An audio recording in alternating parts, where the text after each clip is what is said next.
Comme presque chaque matin, ils sont des dizaines à attendre l'ouverture de cette banque à Tripoli. Pas le choix, pour ces travailleurs immigrés, un impératif, ils doivent envoyer de l'argent à leur famille. Pendant les 8 mois de conflit qui ont mené à la chute du régime de Kadhafi, la plupart des Libyens ont eu le même réflexe, retirer leur argent des banques. Résultat, aujourd'hui, les établissements bancaires manquent de liquidités.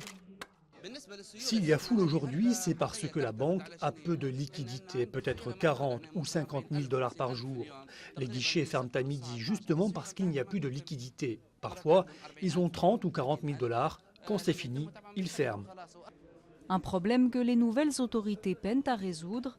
1 an après le début de la révolution, la situation financière de la Libye reste précaire selon le Fonds monétaire international, mais les autorités se veulent rassurantes.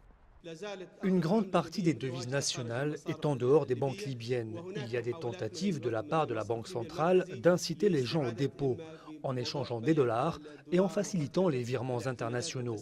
Il y a une nette amélioration. À un certain moment, on avait moins de 500 millions de dinars libyens dans les banques, mais maintenant, nous en avons 1,5 milliard. La priorité pour les autorités est désormais de rétablir la sécurité pour attirer les investisseurs. Avec le conflit, le PIB libyen a chuté de 60% en 2011.